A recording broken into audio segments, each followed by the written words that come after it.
am your physics Arthi, Madhumita Mukherjee. I promise a better scoring in your physics. Hello students. Now, what we are going to do, ये जो surface tension का एक part है capillary tube. ये capillary tube वाला question सभी discuss करते हैं, लेकिन ये capillary tube का जो main formula है, that's pretty easy. बट मुझे आपको बताना है ये कैपिलरी ट्यूब का कॉन्सेप्ट क्या है, कहाँ क्यों कैपिलरी फेनोमेनन होते हैं. इसके लिए before taking up a question मुझे थोड़ा सा इसके बारे में बताना है. इन 3 steps, basically practically in 3 steps I will tell you the basic of capillary tube phenomena कैसे होते हैं. 3 स्टेप में बहुत जल्दी बताऊंगी. हाँ, थोड़ा धीरज रखो. तो स्टेप 1 मेरा, स्टेप 1 इसमें मैं क्या बोलूंगी. पहले कैपिलरी ट्यूब क्या होता है. एक नैरो ट्यूब, एक नैरो वेरी नैरो थीन ट्यूब, इसको कैपिलरी ट्यूब बोलते हैं. पॉइंट इज, जब ये capillary tube, this is water. हाँ, वाटर है इसमें, और आप एक कैपिलरी ट्यूब मतलब एक नैरो ट्यूब इसमें अगर डालोगे, ये नैरो ट्यूब का रेडियस पकड़ लो R, रेडियस पकड़ लो R बाद में आएगा. ये नैरो ट्यूब वर्टिकली जब अब इसमें ये पानी में डिप करोगे, आप देखते हो कि ये पानी थोड़ा ऊपर आ जाता है, ऊपर तक आ जाता है. This phenomenon we are going to study. ऊपर आ जाता है, जितना ज्यादा नैरो है उतना ज्यादा ऊपर आता है. नाउ पॉइंट इज, क्यों ऐसा होता है ये मुझे बताना है. क्यों होता है और कितना ऊपर तक आएगा, ये मुझे बहुत जल्दी आपको बता देना है. ठीक है, तो मैं प्रॉमिस किया 3 स्टेप में मैं आपको एक पूरा कहानी समझा दूंगी. पहले एक चीज देखो, जब भी आप इसको थोड़ा सा बड़ा करके करती हूँ, समझ लो नीचे पानी है. हाँ, और ये वाला मेरा ट्यूब है, ये वाला मेरा ट्यूब है. नाउ जब भी आप ट्यूब को डीप करोगे ना, फर्स्ट थिंग इज स्टेप 1 में cohesive and adhesive force phenomena जो है वो आएगा. क्या है ये? लिक्विड का वाटर जो मॉलिक्यूल है उसमें एक फोर्स है, उसको क्या बोलते हैं? कोहेसिव फोर्स बोलते हैं. And water glass, suppose a glass tube है, वाटर एंड ग्लास के मॉलिक्यूल में जो फोर्स होगा वो एडहेसिव फोर्स होता है. पॉइंट इज, ये adhesive force and cohesive force probably are not of the same amount. Cohesive either ज्यादा है या एडहेसिव ज्यादा है, ऐसा कुछ होगा. ठीक है, तो मेरा जब भी आप इसको एक ग्लास और वाटर जब भी बाजू में आएगा, ये 2 फोर्स काम करेगा. वाटर मॉलिक्यूल में cohesive force and water and glass molecule के बीच में एडहेसिव फोर्स. क्लियर? अगर मैं बहुत जल्दी बोल रही हूँ तो थोड़ा धीरज रखना, बार बोलेंगे तो समझ में आ जाएगा.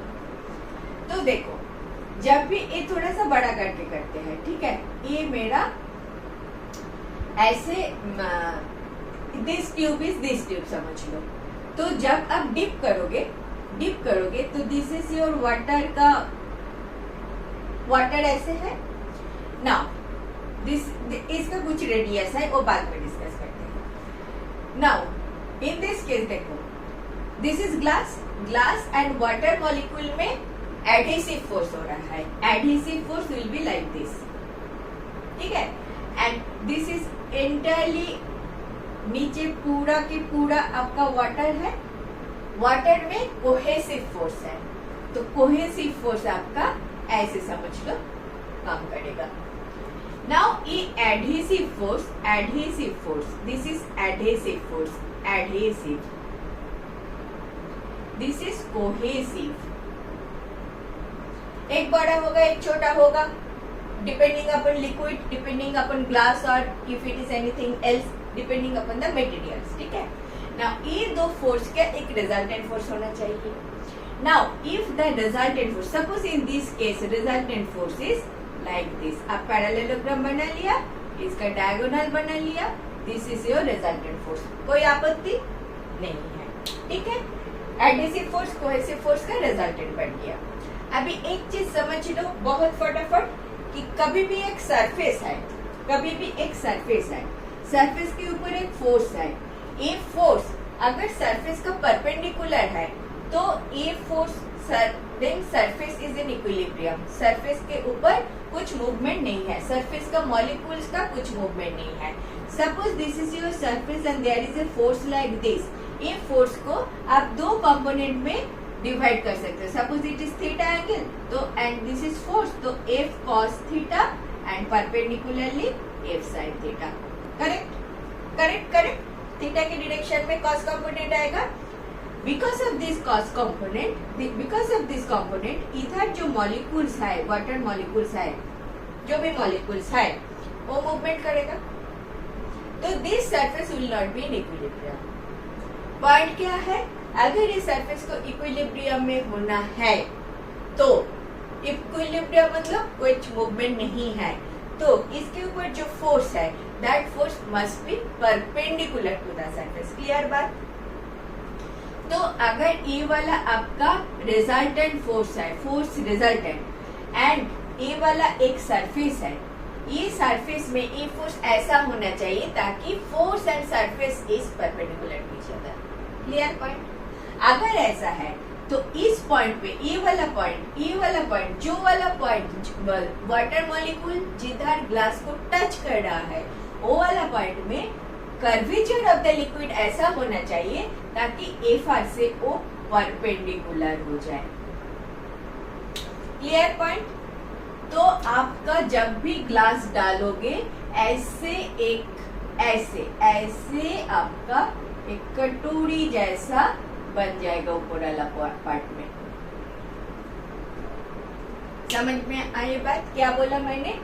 जब भी ग्लास आप इंसर्ट कर रहे हो, ग्लास और मॉलिक्यूल अलग अलग चीज है, एडहेसिव कोहेसिव फोर्स जनरेट करेगा। एडहेसिव कोहेसिव फोर्स कौन सा बड़ा है कौन सा छोटा है उसके ऊपर डिपेंड करके एक रिजल्टेंट फोर्स बनेगा। Resultant force definitely will be perpendicular to the surface for surface to be equilibrium. Clear बात? तो सरफेस को अगर इक्विलिब्रियम होना है, ये वाला सरफेस ऐसे होना चाहिए, परपेंडिकुलर टू दिस फोर्स। इसीलिए ऊपर वाला सरफेस जो है आप ऐसे जब डिप करोगे, ये ऊपर वाला अंदर ऊपर वाला सरफेस ऐसे एक कॉन्केव जैसा, कटोरी जैसा बन जाएगा। दिस इज ए कटोरी, ऊपर से देखोगे तो कॉन्केव जैसा सरफेस दिखेगा। क्लियर बात? That is my step number 1। Cohesive force, adhesive force, इधर से आएगा मेरा रिजल्टेंट फोर्स, इधर से आएगा रिजल्टेंट फोर्स, इधर से आएगा मेरा कॉन्केव शेप ऑफ द इधर से आएगा मेरा दिस इसको क्या बोलते हैं, मेनिस्कस। सो फॉर्मेशन ऑफ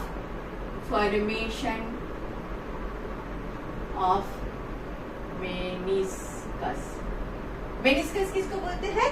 ये जो कटोरी जैसा बन रहा है, ऊपर से देखोगे तो कटोरी दिखेगा, in physics term concave surface दिखेगा। ठीक है, ये बन गया। जब भी आप ग्लास इसका इंसर्ट किया, ये बन गया। मेरा first step is over. Second step is ये कॉन्केव बनने के कारण क्या हुआ है। जब ये कॉन्केव सरफेस बन गया तो क्या हुआ है, देखो फिर से स्टेप नंबर 2 आ रहा है मेरा। हाँ, स्टेप 2। फर्स्ट स्टेप क्लियर हो गया। स्टेप नंबर 2, जब भी आपका एक कॉन्केव चीज बन रहा है, ठीक है, बन गया, ये आपका वाटर बॉडी है। तीनों पॉइंट ले, 4 पॉइंट ले लो, ए, नीचे बी, इधर सी, इधर डी। ये चारों पॉइंट कंसीडर करो और pressure at this point will be respectively PA, PB, PC, PD। PA at this point, pressure at A equal to PA, pressure at B equal to PB, pressure at C equal to PC, pressure at D equal to PD. Very clear. Now देखो, अगर एक कटोरी जैसा है, concave surface है, तो PA में definitely pressure ज्यादा है देन PB. एक कॉन्वेक्स सरफेस जिधर है उधर प्रेशर कम होगा. जिधर दबा हुआ है, दिस इज दबा हुआ, तो ऊपर से प्रेशर ज्यादा है. बात समझ में आए? PA definitely greater than PB. समझ में आए? सिंस इट इज कॉन्केव, ऊपर से कॉन्केव है. कॉन्वेक्स होता तो अलग बात होता था. कॉन्वेक्स होता तो मैंने बोला ये लिक्विड, कौन सा लिक्विड एंड ग्लास, कौन सा लिक्विड है, वाटर है, ग्लिसरीन है, मरकरी है, इसके ऊपर डिपेंड करेगा कौन सा शेप में आएगा. इसमें इसके ऊपर डिपेंड करेगा कोहेसिव एंड एडहेसिव फोर्स का अमाउंट एंड उसका रिजल्टेंट, एंड उसके ऊपर डिपेंड करेगा कौन सा डायरेक्शन में आपका शेप जाएगा. ठीक है. फिलहाल in my case it is concave. To make the story short, it is concave. ठीक है. अगर कॉन्केव है तो PA is greater than PB. Now PA क्या है? PA equal to atmospheric pressure. Atmospheric pressure, that PA must be equal to PC, which is also atmospheric pressure. So I can write PA equal to PC, and it is the horizontal surface, plane surface. इसमें कुछ curvature नहीं है, तो एक horizontal surface का ऊपर और नीचे सेम प्रेशर होता है, कोई मूवमेंट नहीं है, सेम प्रेशर. तो PA equal to PC equal to PD. इन दोनों से कंक्लूजन क्या है? PA equal to PC equal to PD, and PA is greater than PB. Therefore, PD is greater than PB. A atmosphere pressure में है, atmosphere pressure में है, atmospheric pressure में है, which is more than the pressure at PB. तो PD अगर greater than PB है, definitely there will be a flow from point D to B. Hence, water column rises.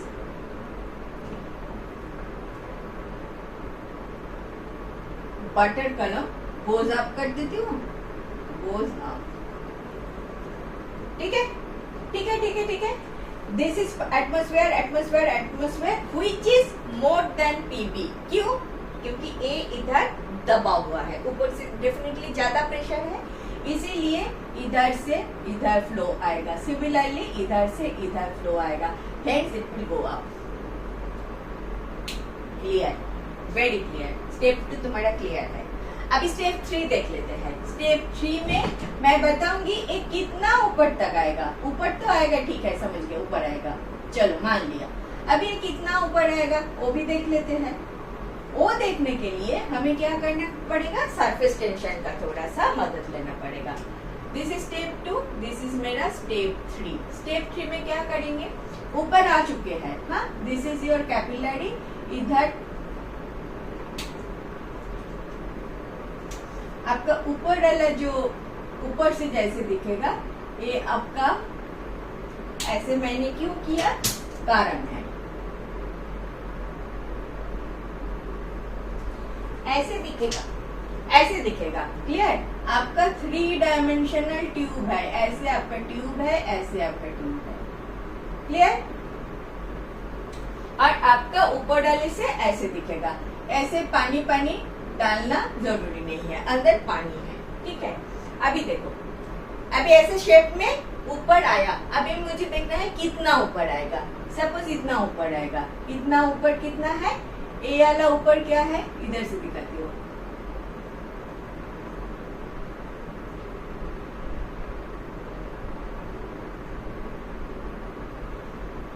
ए वाला H है, इतना ऊपर तक आएगा. और ए वाला रेडियस कितना है? ए वाला रेडियस समझ लो R है. कैपिलरी ट्यूब का रेडियस है इस R. इतना मैंने देख लिया. अभी since this is the surface, this is the surface, surface के ऊपर टेंजेंशियली होता है, सरफेस टेंशन एक्ट करता है. Surface tension is a kind of force which acts horizontally tangentially on the surface. You know that definition. तो इसका tangentially ऐसे surface tension act करेगा.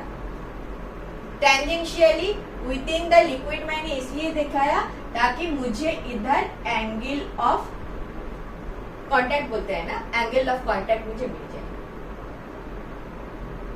ठीक है, with in the liquid tangent जो बना रहा है, तुमको ऐसे दिखाया था ना, ऐसे एक सरफेस के ऊपर एक लिक्विड है, इधर एक टेंजेंट ड्रॉ करो, ये वाला एंगल ऑफ कांटेक्ट होता है थीटा। वही एंगल ऑफ कांटेक्ट के surface, a liquid body, tangent draw किया, एंगल ऑफ कांटेक्ट मिल गया मुझे।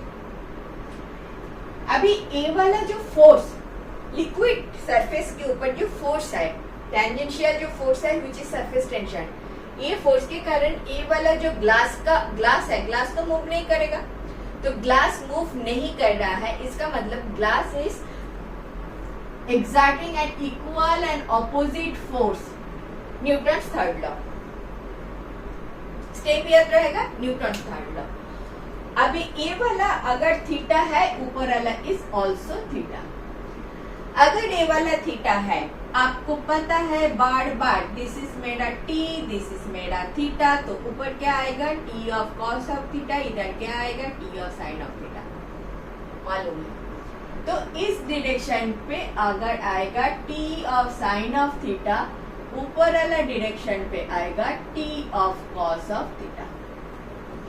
नाउ ये जो लाल वाला बॉर्डर है, this is the circumference of the water body which is in touch with the glass body। Glass के साथ ये लगा हुआ है, तो ये पूरा पॉइंट पे इंटायर थिंग में एक टी कॉस थीटा आ रहा है, इधर भी T cos theta, T cos theta.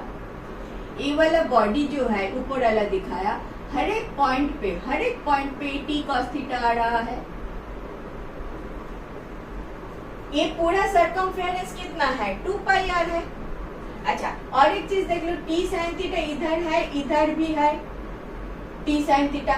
ऐसे पूरा 360 डिग्री में टी साइन थीटा है, which will be equal and opposite, सब कट हो जाएगा। तो ये टी साइन थीटा हमें सोचना नहीं है, वो तो कट हो जाएगा, रह गया T cos theta which is along the circumference of your कटोरी, कैन आई कॉल इट कटोरी। ठीक है, तो आपका टोटल अपवर्ड फोर्स कितना हो रहा है, टोटल अपवर्ड फोर्स हो रहा है T of cos of theta into 2 pi r, 2 pi छोटा r is the 2 pi r is the circumference when r is the radius of the tube। ठीक है, ये अभी कितना ऊपर उठेगा, this is force, upward force. This upward force must be balanced by the weight of this water कलम। ये water कलम का जितना वेट है, that is downward, that must be balanced by this upward force, उतना ही ऊंचाई तक जाएगा। अभी इसका डाउनवर्ड, इस वाटर बॉडी का डाउनवर्ड फोर्स कितना है, m इंटू जी है। m के लिए क्या लिख सकते हो, pi r square area into height h, this is your m into g, this is your volume, pi r square into h is your volume into rho, mass बन गया into g, clear, volume into density which is mass into g. So आ गया pi r square h rho g, this is your downward force. इसको थोड़ा सा छोटा कर सकते हैं, पाई पाई निकल सकते हैं, 1 आर गन। सो आपका h कितना दूर तक आएगा, वो आता है 2t of cos of theta divided by r into rho into g। This formula is very important formula। 100 number of times you need to use this formula। तुम्हारा बहुत सारे क्वेश्चन इसी फॉर्मूला पे आते हैं, तुमको ये याद रखना है। इसका आगे नहीं, बस इतना ही मुझे करना था। सरफेस टेंशन का कैपिलरी ट्यूब का जो कहानी है, वो कहानी इज दिस 3 स्टेप्स, आगे कुछ नहीं है। 3 स्टेप्स एक बार रिपीट कर दो। पहले क्या, cohesive force, adhesive force. Since capillary tube is definitely not made of water and water, ये वाटर जो कर रही हो फॉर एनी लिक्विड, हाँ, आपको cohesive force and adhesive force सोचना पड़ेगा। कभी अगर वैल्यू दे दे तो उसका रिजल्टेंट निकालना पड़ेगा। That resultant depending on that resultant your you will get this formation of this concave body which is the meniscus. meniscus बोलते हैं इसको. ये कॉन्केव होगा, कॉन्वेक्स होगा, कितना कॉन्केव होगा, कितना कॉन्वेक्स होगा, वो डिपेंड करेगा रिजल्टेंट फोर्स के ऊपर, resultant force of adhesive and cohesive.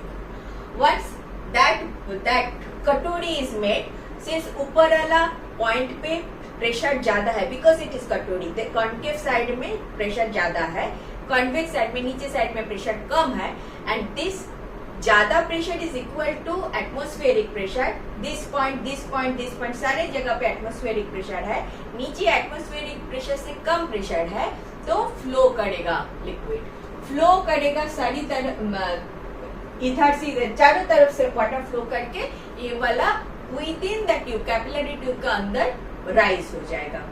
ये कितना दूर तक राइज होगा उसके कारण आपको सरफेस टेंशन कंसीडर करना पड़ेगा. Surface tension 2 pi r into upward direction पे जो सरफेस टेंशन है वो वाला अपवर्ड फोर्स ये वाटर कलम का जो वेट है उसको बैलेंस करेगा. This is the balancing equation. ये बैलेंस करने के बाद आपको एक फॉर्मूला मिल जाएगा. Clear. This is the entire कहानी of your capillary tube, rise of water column in a capillary tube. ठीक है. With this basis, we'll try to get into our first question. Okay? मेरा फर्स्ट क्वेश्चन जो है वो मैं consider कर रही हूँ फ्रॉम 2018. 2018 में एक क्वेश्चन आया था. देखो क्वेश्चन तो बहुत इजी था. नाउ तो you will be able to do it. 2018 में मेरा फर्स्ट क्वेश्चन मैं जो सिलेक्ट कर रही हूँ, in a capillary tube having area of cross section A, water rises to a height h. If the cross sectional area is reduced to A by 9, the rise of water in the capillary tube is. आपका option क्या दिया? A option is 4h, B option is 3h, C option is 2h and D option is h. ठीक है. क्या करोगे?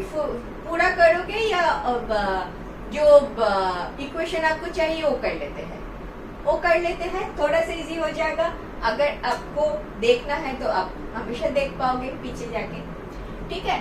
तो हम क्या करेंगे, वाटर कलम का जो हाइट है वो वेट है उसको ऊपर वाला टी कॉस थीटा से मुझे बैलेंस करना है. तो मैंने क्या किया था, 2 पाई r into t of cos of theta. 2 pi r into t cos theta. This is your upward force. इसके साथ क्या बैलेंस करे थे? Pi r square area into height into rho into g. Area into height volume आ गया, volume into density mass आ गया, mass into g. This is your नीचे वाला फोर्स.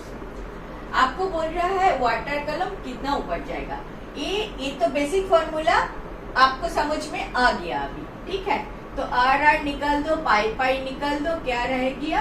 H इक्वल टू रह गया 2t cos of theta divided by एक r है, एक रो है, एक g है. तो इधर से क्या मिला मुझे? H is proportional to 1/r. ये आप याद रख लो. इसी पॉइंट को भी आप याद रख सकते हो. H हाइट कितना हाइट तक जाएगा वो इनवर्सली प्रोपोर्शनल टू r है. जितना नैरो होगा उतना ज्यादा ऊपर जाएगा.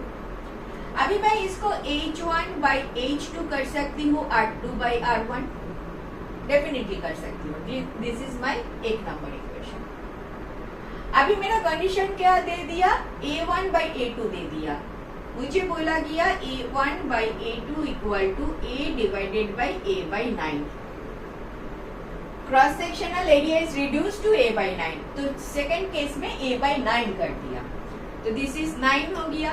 इधर से pi r1 square by pi r2 square equal to 9 कर लिया. पाई निकल गया तो r1 बाई r2 मुझे मिल गया 3. इधर डालो, r1 बाई r2 मिल गया 3. सो r2 बाई r1 इज 1/3. ठीक है. तो इधर से H2 मुझे क्या मिला? 3H1 and H1 is your initial height, that is H. Meaning by 3h। B option is your correct option. समझ में आया?